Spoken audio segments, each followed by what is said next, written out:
to the Dugout Report podcast with your host, Alec Pecado. On today's show, we are going over the first half of my top 70 prospect list, 70 through 57, as well as some sleepers in the outfield and starting pitching rigs for fantasy baseball. Let's jump right in and start with my prospects. At number 70, I've got Mets outfielder A.J. Ewing. And these are my personal prospect rankings. I want to hear y'all's feedback in the comments. But back to A.J. Ewing at number 70. A.J. Ewing had a really good year in the minors last year, and I believe he's starting in AAA this year for the Mets. Mets fans, you can let me know if I'm correct on that or if I'm wrong. But A.J. Ewing, I think he could be up in the big leagues at some point this year. I don't know when, but I feel like he could, because the Mets, we know every team goes through it. They have injuries, and you're going to see another Mets outfielder later on in the rankings. I think, tomorrow in the rankings. At number 69 is Brandon Sproat, right-handed pitching prospect for the Milwaukee Brewers, who did make the Major League rotation for the Brewers to start the season. And for those of you that are wondering, yes, I will be doing another prospect episode at the mid-season point with, and you see guys out here right now, some of these guys you might see later on in the season. Some of them you might not, because they might have gotten called up and lost their prospect eligibility. So there will be prospects that replace them. But for Brandon Sproat, he got a little taste in the big leagues with the Mets last year, and he was one of the big parts of the Freddie Peralta trade, that the Freddie Peralta and Tobias Myers trade, that the Brewers acquired, that the other prospect they acquired is in the rankings, and he will be, the second half of the rankings will be tomorrow afternoon at 12 p.m. during my season prediction show. But Brandon Sproat, like I said, he had some time in the big leagues last year with the Mets, and it was up and down. But I think with the Brewers, just like the Rays, the Brewers have a really good pitching lab that they find something a pitch that you like, and they teach you how to throw it, and throw it really good, and make it a high usage rate pitch. At number 68, I have J.R. Ritchie, right-handed pitcher for the Atlanta Braves. And he's also a kind of a sleeper for me in terms of prospects, because we've seen the Braves. They've had issues with pitchers staying healthy, and if they have injuries to their pitching staff, which we know they will, J.R. Ritchie could be a guy that comes up and helps out the rotation for the Braves and keeps them on track. At number 67, we have outfield prospect Joshua Baez of the St. Louis Cardinals. One of two Cardinals prospects you will see on my list. The other one will be in the 20s. I'm not going to spoil the name. I'll let y'all try to guess in the comments. Josh Baez had a breakout year in the minors last year for the Cardinals. And I think with all the moves the Cardinals have been making, all the trades in the outfield, all the trades they've been making all over the roster, Arenado, Sonny Gray, Brendan Donovan, I think the next guy to probably go is going to be Lars Nootbaar, which would open a spot for a guy like Josh Baez. So mid-season, if you don't see Josh Baez on here, that's because he was called up and he lost his eligibility. If you do, he'll probably be higher on the list. At number 66 is Carson LaGrange, right-handed pitching prospect for the Yankees. This guy throws absolute gas. And I'm surprised he's not in the Yankee bullpen to start the season. Because if I was Brian Cashman, this guy could be your future closer. I'm sorry, the Yankees don't have a closer. I don't trust any of the guys they have in the back end of their pen right now to close games out. I would like to see the Yankees give a guy like Carlos LaGrange an opportunity to close games. At number 65 is left-handed pitching prospect from the White Sox, Hagen Smith.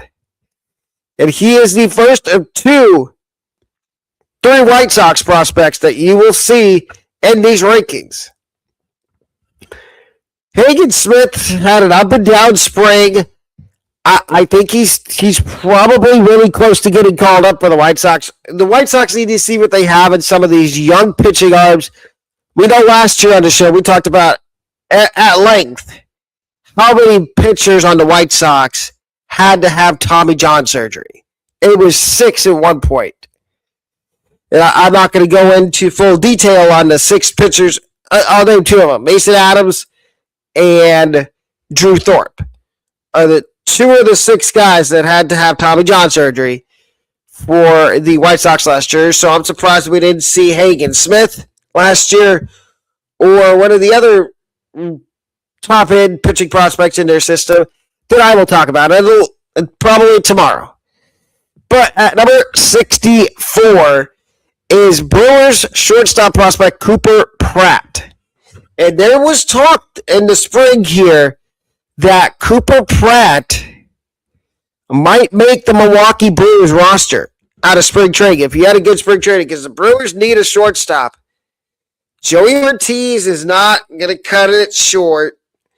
You got Bryce Turang over at second. So, and you're going to maybe see Jesus Mate later on in the prospect rankings, but Mate's only 18. Going to turn 19 in a couple months. So they were talking about giving Cooper Pratt a chance. I think they should. At 63, we have Marlins catching prospect Joe Mack.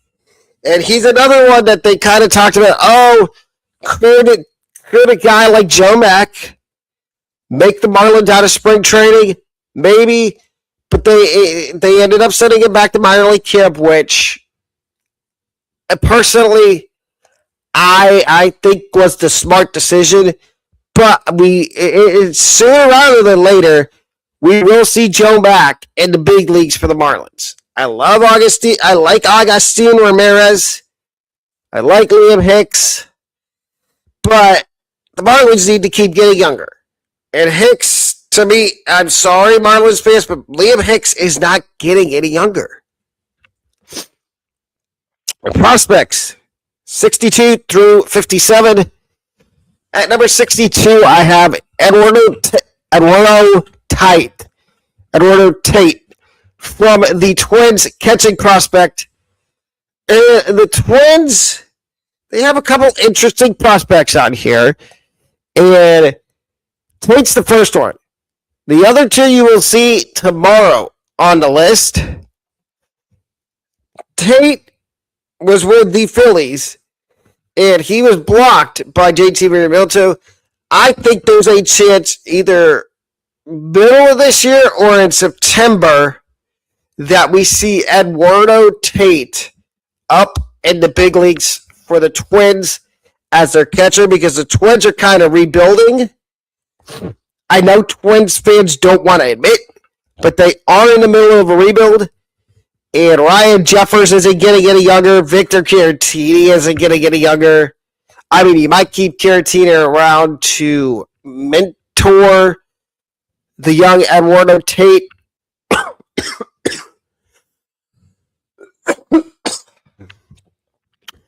At number 61, and I apologize, I'm kind of getting over a little sickness. At number 61 is left-handed pitching prospect from the Athletics, Gage Jump.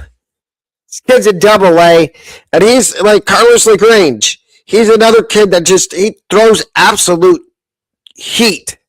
And I wouldn't be surprised at some point this year if we see Gage Jump on the big league roster for the Athletics.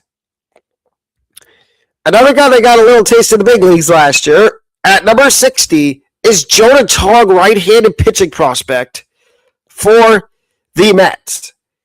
And Tong, I believe, was sent back down to AAA. He was reassigned to minor league camp, but he got a little taste. He struggled in the big leagues last year, but he's going to be back up at some point this year because, like we said about the Braves, the Mets had some pitching injuries last year. That's why Tong was called up. That's why Sprout was called up. So I would expect Jonah Tong at some point this year to be called up. At number 59, and I believe he has made the roster for the Marlins, is Marlins outfield prospect Owen Casey, who was acquired in the Edward Cabrera trade. Owen Casey struggled in his small taste he got in the big leagues with the Cubs last year, and he was kind of he's blocked in the outfield by Seiya Suzuki, Ian Happ, Pete Crow Armstrong. And, I mean, in a way, he's kind of also blocked at first base when he was in Chicago by Michael Busch. So that's why the Cubs moved him to the Marlins. And we haven't heard official news yet whether he has made the Marlins roster, but it was seeming like he was all but set to make the opening day roster for the Marlins as their right fielder. At number 58, we have outfielder / first base prospect Charlie Condon from the Rockies. Condon had a really good spring. The issue with him is staying healthy. If Charlie Condon could just stay healthy, there's no... He has all the potential in the world. He just needs to stay on the field. I think we see Charlie Condon mid-season this year get called up by the Rockies. And to round out the first batch of prospects, at number 57 is left-handed pitching prospect from the Red Sox, Connolly Early, who has apparently made the Red Sox rotation to start the season. So Connolly, when we do this at midseason, if he's still up with the Red Sox, he will not be on the prospect list. The same with Owen Casey. Now we get to the fantasy baseball part of the show with my sleepers for the outfield and for the starting pitchers. I have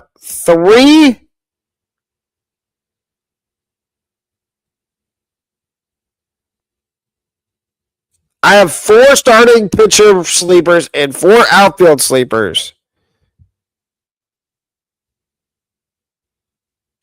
My first sleeper in the outfield is a guy I just talked about on the prospect rankings, and is Marlins outfielder Owen Casey.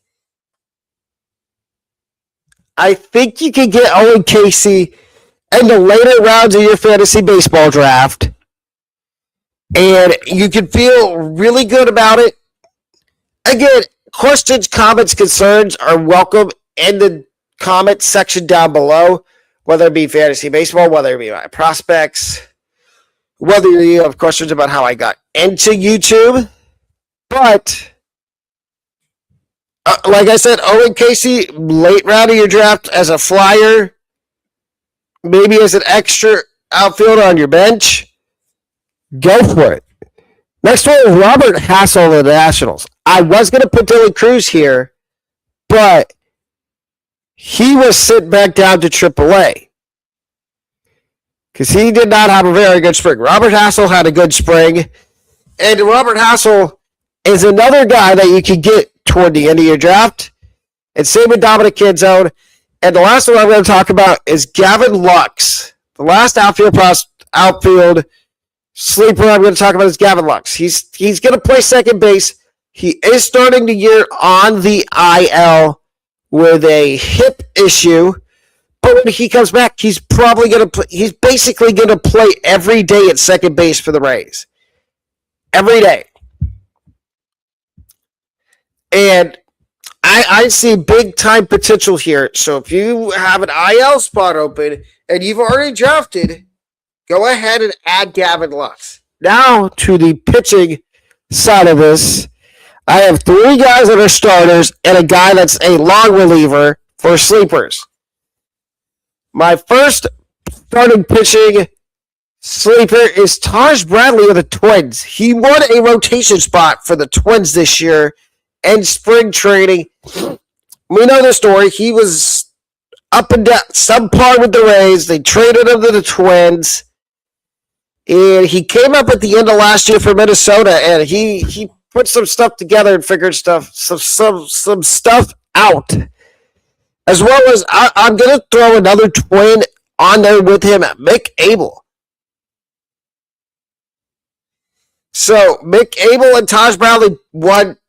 The Twins had an open battle for some rotation spots, and I believe it was Mick Abel, Taj Bradley, and one other guy that won, Simeon Woods Richardson, that won the rotation spots. And so that's my first starting pitcher sleeper. My second one is Michael McGreevy from the Cardinals. You just heard me talk about Joshua Baez and the prospect portion.